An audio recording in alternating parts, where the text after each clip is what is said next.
Can you hear me? Yes, I can hear you. Can you hear me? Oh, I can hear you, and I'm recording your ass right off the bat. What do you got a chalkboard up here? No, it's a whiteboard. Whiteboard, chalkboard. How do I flip? Hold on here. This fucking guy with this chalkboards. How come it ain't splitting side by side? Hold on. Oh, it's up here. That's what. There we go. Yeah, it's in the top corner. You put me up top. We're side by side.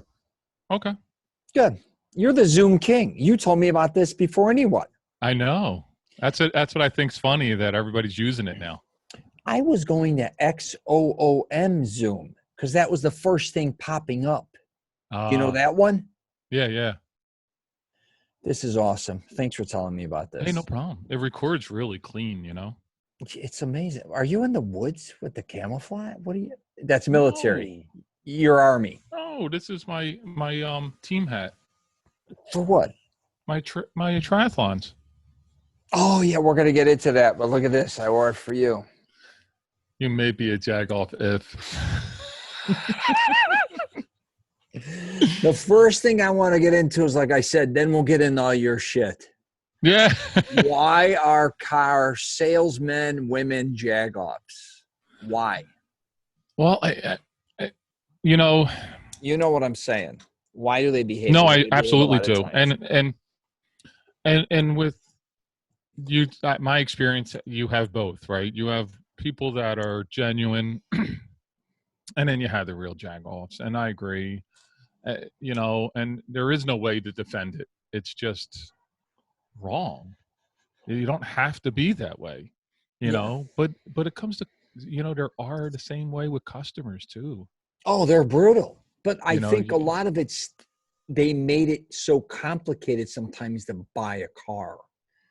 Yeah. Right. I the think bullshit back, forth. Yeah. I Yeah. get that there's wheeling and dealing, but sometimes they kind of do pull a lot of stunts that they are hide your uncalled for. trade.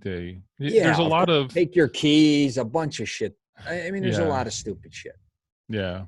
And it still happens. It's stuff from like the 80s, and it still happens. It's exactly right. And people don't even know this. Me and you used to do stuff in San Diego. With the car at dealerships. Stuff. Yeah. Mm-hmm. So now what's interesting is with the current situation, that's changing. Yeah. You mean with the Corona or just the internet? Just the Corona. I mean, even with the internet, we were headed down a path that we're in now. But this is, fast forwarded everything, because everything is done over the phone and the computer now. So you can't hide the trade. You can't. Right. Or the value of your car, any of these type of things, right? Or the financing. Mm-hmm. Yeah. It's all straightforward. Yeah. But it's still the one thing I think I hate doing the most is buying a car at a dealership. Now, my father enjoys the back and forth negotiating. It seems like, and so does Ria's father. The old timers seem to like going in there and getting in the trenches, and because it's one of the only things you can do that with. Yeah. So I think they like that. It's almost nostalgia, almost to a point, than buying a car. Me, 100%. I'm aggravated. I went in and out. I don't even want to talk to anybody. Right. And that's why, like, when you were asking me questions about, I don't know, have you bought a car yet or no? I still got my same I was actually, when we were working together, the convertible 320 CLKs I liked. Right. The silver ones. And then I ended up coming to Florida. I was going to get one in Cali, drive it to Florida, and just make a road trip out of it. I ended up finding one here for like $4,000 less with only 30,000 miles. I believe it. So that was 80. The dealership we were at, I think, had one with 80,000 miles, same year. Mm-hmm. $4,000 more. I got here, they only had 30,000 miles, and they only wanted 12 and change. Oh, wow. In Sanford, Orlando, you could go out and catch deals all over. Yeah. Compared to obviously San Diego. But so 1, 2, 3, I got that car, and I only have like 80,000 on it. That's nice. But yeah, so you fly mostly, not drive. Right, I do, and then I rent rental cars. I don't even put many miles on.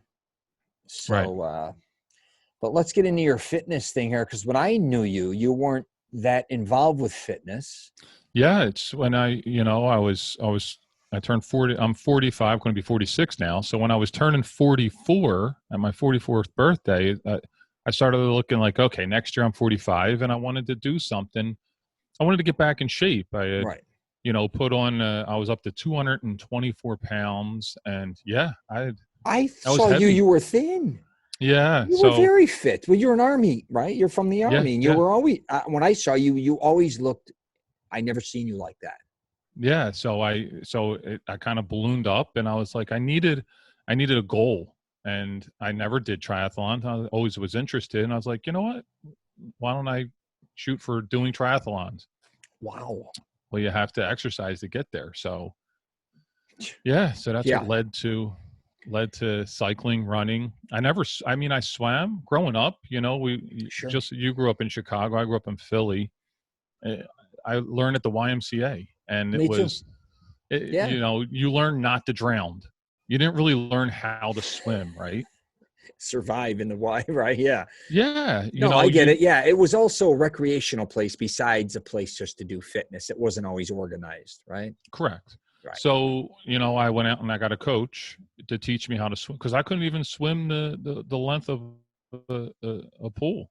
Just one. I had to stop halfway through because the form. Everything was just off. Now I know you swim. I've seen your videos on how important swimming and stuff is, but it's not my own easy thing. It's my own thing. I've swam my whole life, and then being in Florida from 18 on. I'm not in the ocean, but I more or less love underwater swimming.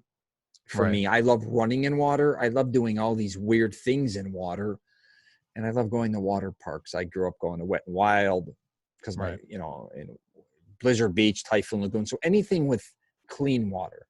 That's not even that clean, but you know what anything in a pool, not an ocean or a lake or a pond, that's not my thing. Right. But you have done a 180, especially being a middle-aged man, not many people are going through. And I was amazed at your transformation. I've always lifted weights, but it was always heavy weights, but I also swam. I always did many different things. But to see guys like you, where a lot of people think their energy level is going lower, which it feels like it is, or getting lazier. And you also got to, our kids are getting older. They're getting bigger. You were in that phase where you just don't have the time. Right. And you don't want to make the time.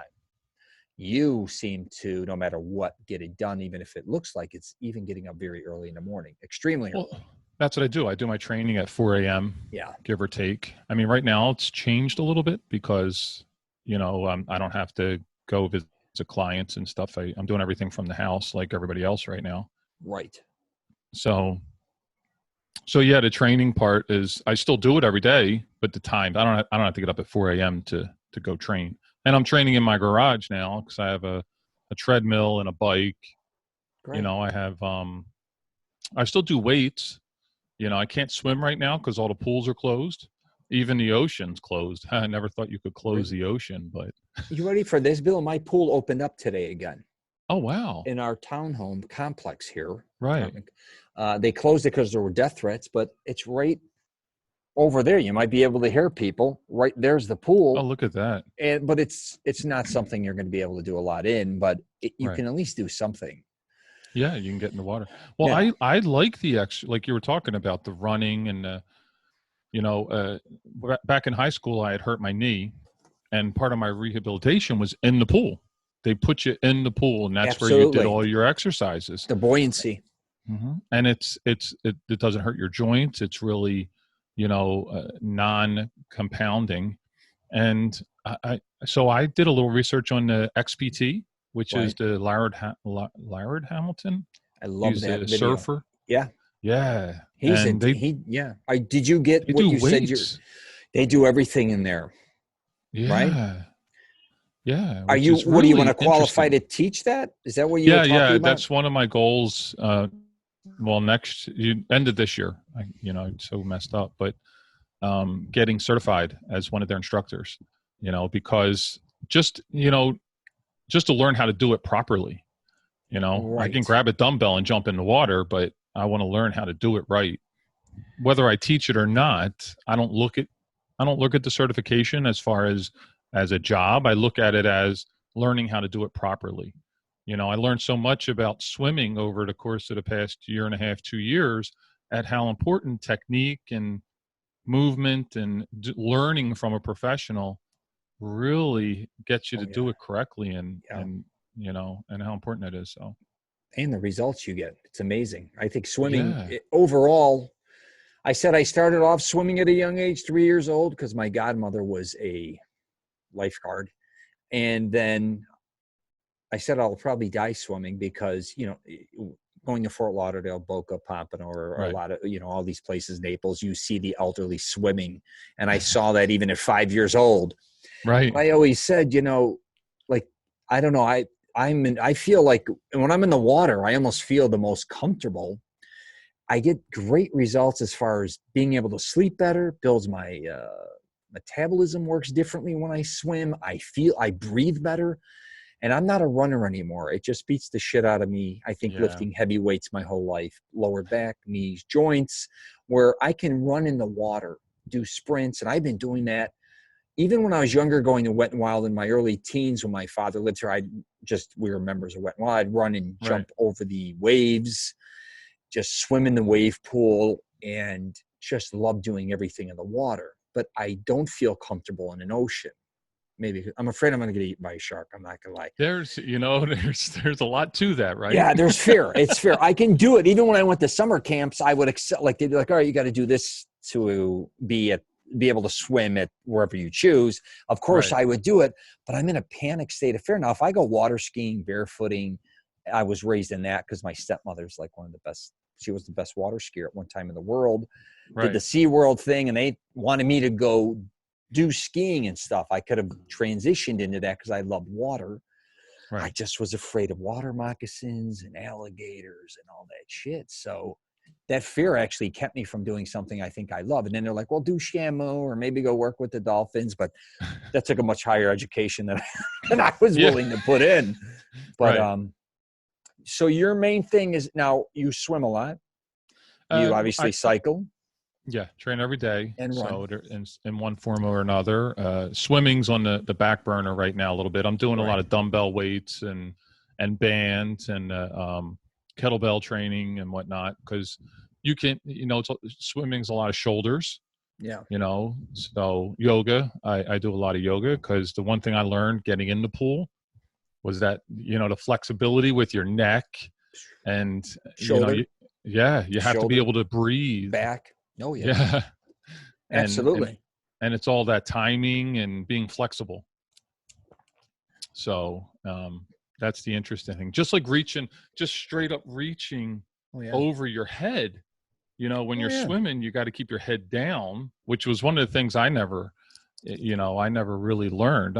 When I first started swimming, you're supposed to be like straight across, right? I was like this. Yeah. So my bottom half. You're like that. Correct. Trying to breathe while you swim. You're holding your head up. Sure. Well, learning to keep your chin to your chest keeps your back end up. Yeah. And really makes you aerodynamic in the water. And that's the whole goal. But doing that, you have to be able to, not many people can lift their arms straight up. Yes. Because how often do we stretch? Yeah. Just like you do a lot of heavy weights and whatnot, it's important to get your stretching in. A third of my workout at my age now, Bill, is warming up and stretching. Yeah. A third. And then on my off days, my videos are always doing something else physical if you can fit it in. I don't care if it's walking.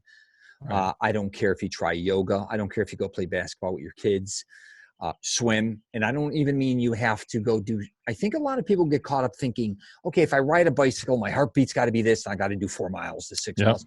Go enjoy just the moment of fitness. Like, just enjoy it. I just did a podcast with someone like that who we were discussing that, where when he rides a bike, he wants certain results besides what he gets in the gym. And I said, dude, most people don't even work out. I just want them to get on a bike and go enjoy them. Start with that, lose a little bit of weight, even if it's walking, and your environment means so much. We're fortunate enough. I grew up in Chicago. Like you said, I had a huge YMCA behind me. Right. I did take swimming lessons, diving lessons. I started lifting weights at like 5 years old, just because they had these weird condemned racquetball rooms, and then that they put a bunch of like shitty equipment in. And that's when the Chicago Health Club thing kind of kicked in the mid 70s. Right. But your environment, like you being in San Diego, even when I was in San Diego, it was very interesting, because in Florida, to me, it's not as, I don't want to say CrossFit driven or marathon. It's decathlons. That's Tough Mudders. It's not as popular as like San Diego. You almost kind of like your environment, how much it means and the people you're around. In your case, I think you being in San Diego and being around. Yeah, it helps it. Yeah, you go to any juice spot, you go to anywhere to eat. I don't care where you're at. You're seeing a lot of those people in that industry. Don't you think? Well, yeah, this is considered the birthplace of the triathlon. Right. Is San Diego. So it's quite interesting how it all came about. But you're right. I mean, we lived in Orlando back in 2008, and it's an interesting dynamic there because you do have, it's a big entertainment area. So you have a lot of that type of people all around, and they're working these crazy schedules. And yeah, people are in shape, but it's not the same as out here in San Diego where it's just part of life. You know, everybody is either walking, biking, cycling. You know, we couldn't even find sidewalks in a lot of spots out there in Orlando, you know, depending on where you were. The nutrition aspect too, if you look at living in San Diego and then me living in Florida, I mean, both have, you can eat good anywhere, but the reality is it's almost like Orlando. Let's say they call it the fast food capital of the world because it's tourism. I believe you go to San Diego, it's the flip side. It's everybody wants to eat, obviously, more of a Mediterranean diet and a healthier lifestyle. Right. I also think the portions, to a certain degree, are smaller in California. We said to kind of make fun of them. They're almost European, especially San Diego, right? You get a pasta, you get an appetizer, smaller, you get something else. Chicago, forget about it. New York, the East Coast, they're monsters. Right. But it's because sitting for hours eating. Yeah, and when I've been coming to Florida since I was 5, and then I officially was coming here for summer school when I was in my teens, and I was working out at a lot of hardcore gyms that did still back then that trained or worked out guys were bodybuilders, right? Powerlifters, a lot of football wrestlers. I keep forgetting his name. Who was the bad guy who hung out with Hulk Hogan? I used to work out with him, but Macho Man used to come, Eddie Robinson, but he was all the bouncers, a lot of strip clubs too. Were in Orlando or South Florida, or not South, I'm sorry, Central Florida, including Tampa. A lot of those guys would go on to do wrestling as well and then break out from there. But at the beginning, it was just regional before like it really got huge in the 80s. But it was really like you had like Florida, Georgia, they had their own regional thing. And you had to pass that regional area to go to another one because traveling wasn't as cheap and it was a whole different dynamic. It wasn't as televised. It was kind of frowned upon, a lot of wrestling at times. Yeah, it was like underground type of wrestling. It was both, right. And boxing still was kind of holding strong, but I was fortunate enough to be in those environments. I talk about it all the time. And then being in Chicago was an entirely different dynamic of people working out, obviously indoors, but it seemed like it was more, I don't know about you, even our school sports were more indoor driven. Of course, they're playing football, baseball, and things in that nature, but a lot of 6-7 months you're indoors. You're playing basketball, indoor tennis, hypothetically, swimming. So what are you teaching now? Is that what you're getting ready to transition into you still do whatever you do work-wise, right? Correct. Yeah. I coach sales coaching and training in automotive dealerships. Yeah. And then do you want to transition to this full time, or is it going to be both? Or as far as fitness and whatnot? Yeah. If that's the path that I end up going down, I mean, I would love to. It's a great lifestyle. That's what you're doing, that as well as what you were doing years ago too, right? Within the different training. I guess just do my own thing. YouTube videos. It's more advice giving than showing everybody what I've done over the years. Right. Just because I'm older, like I'm 50. I'm heading on 51. Right. I did do some videos, but I'm still 50 years old doing videos. Right. But it's interesting what you're going through, and I see a lot of middle-aged people go through, and I've discussed this even in my videos. You weren't necessarily like, I was obsessed with lifting heavy weights or lifting weights my entire life, starting from really hardcore 12, 13. Now I'm 50. So I've done hundreds of thousands of different types of sets, reps, everything. Right. I'm at the point where I'm not a professional athlete, but I've damaged my body to a certain degree, right? My knees, my joints, my tendons, muscles have taken a toll, where somebody like you, and I have friends like you, I think it's a great no matter what time to start working out, it's a great time, but you guys are kind of fresh as a daisy a little bit, if it makes sense. Because it makes sense. You know what I mean? You're not beat up. You didn't go through all maybe the gaining weight or any of the injuries like tearing your rotator cuff, issues I've had all throughout, many injuries, lifting heavy weights and putting all that stress on, like I was saying, your lower back, your shoulders, neck, which is a good thing, I think. Because a lot of guys too, middle age, all of a sudden they want to get jacked and do all these things. I'm like, dude, you have to learn at your age, for one, work out with the intention not to get injured. And that's important. Right? It's number one. I tell them you're not 20, you're not 30. And especially if you're 50 or going in that range, the recuperating takes forever, but enjoy yourself, work out and take your time. You know what I mean? And I think that's something you were doing that I saw the transition, which was really great, I thought. Yeah. Well, the one thing, and it's just like you were talking about with your buddy earlier, getting on the bike. He gets on the bike and he wants to get something out of it. And you are, no matter what, just getting on it, you're getting something out of it. But some people take it to especially with all these trackers, we have all these Garmin's and Apple Watches and Fitbits and everything else. Exactly. And people get really lost in the numbers. Absolutely. And, the one thing my coach told me right off the bat was if you get out there, if you're on the bike, running or swimming, and it just doesn't feel right, just go home. It's okay. It's okay to not feel it that day. Yeah. And absolutely. A lot of people think that, no, I got to push through, and that's where you get hurt. And you got to find what you like. I always talk about if you're not continuously doing what you like, you're never going to stick with it. And also learn to evolve. A lot of times you may be hitting the wall. Now, this isn't for somebody like if you're doing a triathlon, you have to, obviously those three type of things, right? You have to master. But for most people, the average Joe out there, you may be playing basketball and you don't like it anymore. Your knees hurt or whatever.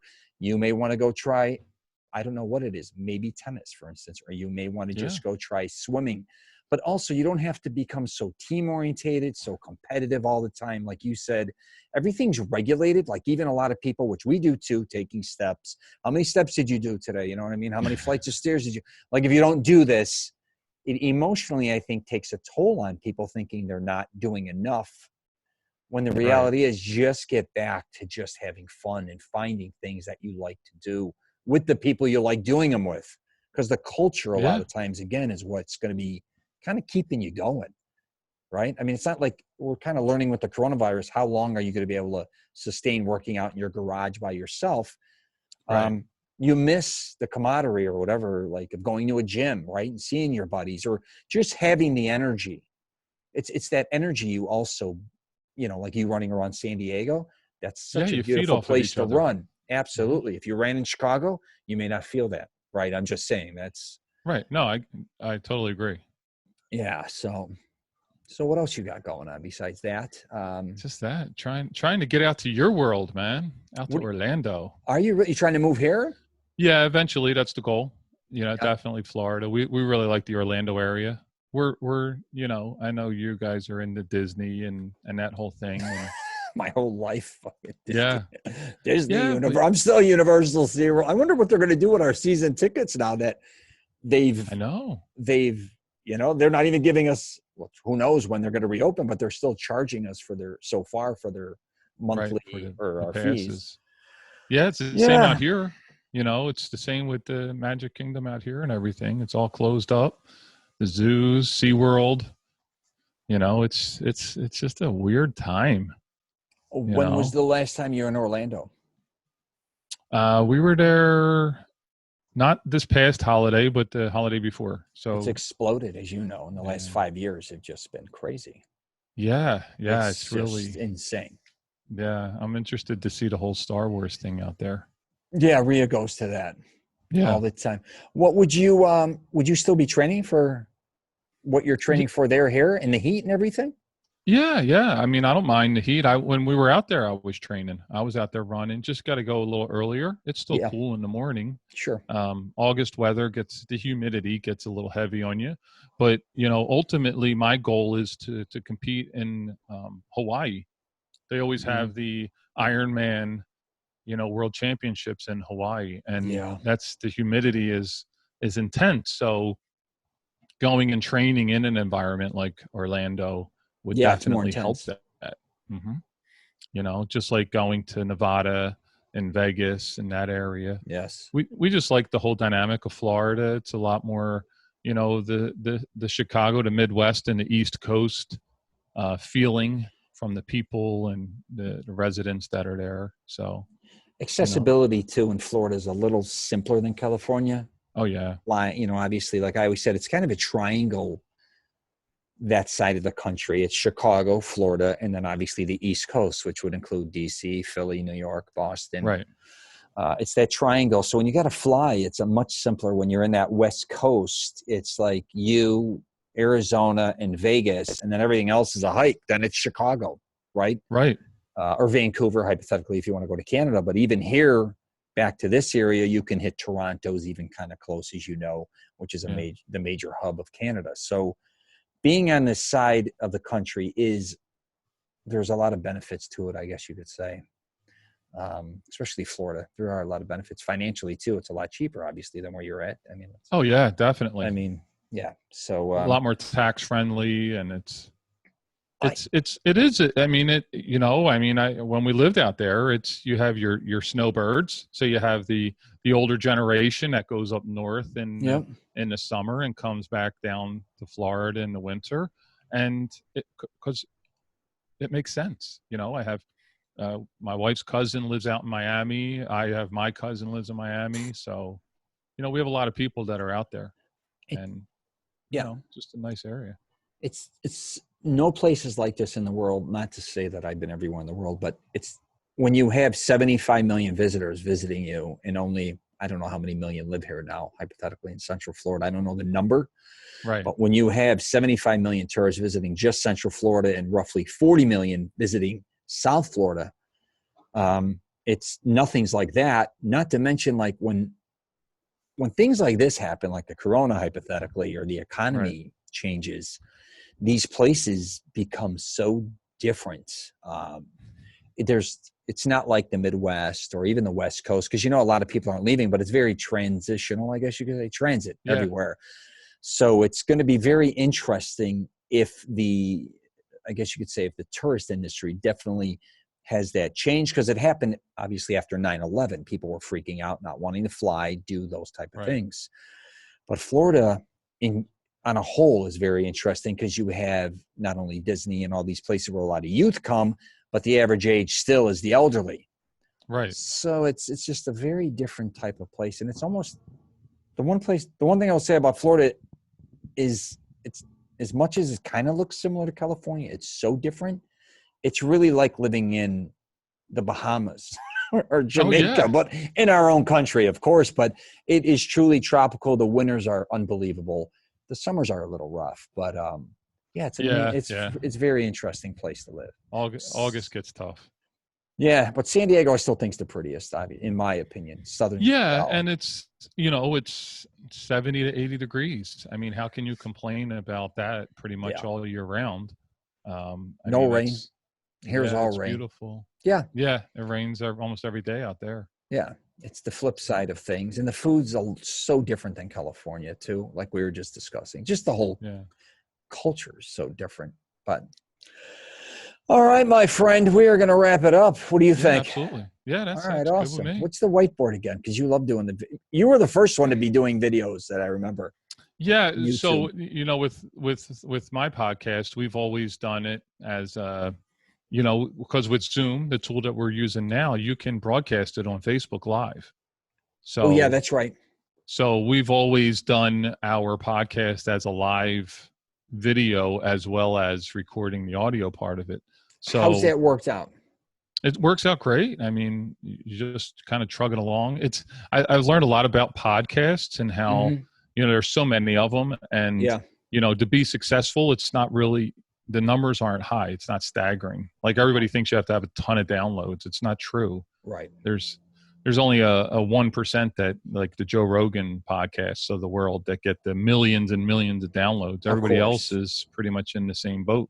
Yep. So, but it's, so it just puts you in touch with people. We have people we talk to from all over the world now. That's awesome. I've seen it. Yeah, they find it, and and it could be a year or two later. It doesn't matter. Yeah, it's new to them. Absolutely. What do you just share it from Zoom? It's got the down the bottom. On the bottom, go down the bottom bar. Share. I think is that where it's at? You can share it on YouTube. You can share it on Facebook.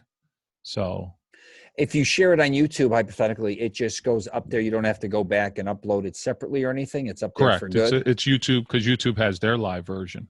Gotcha. That's awesome. So and then it just stays up there under your page.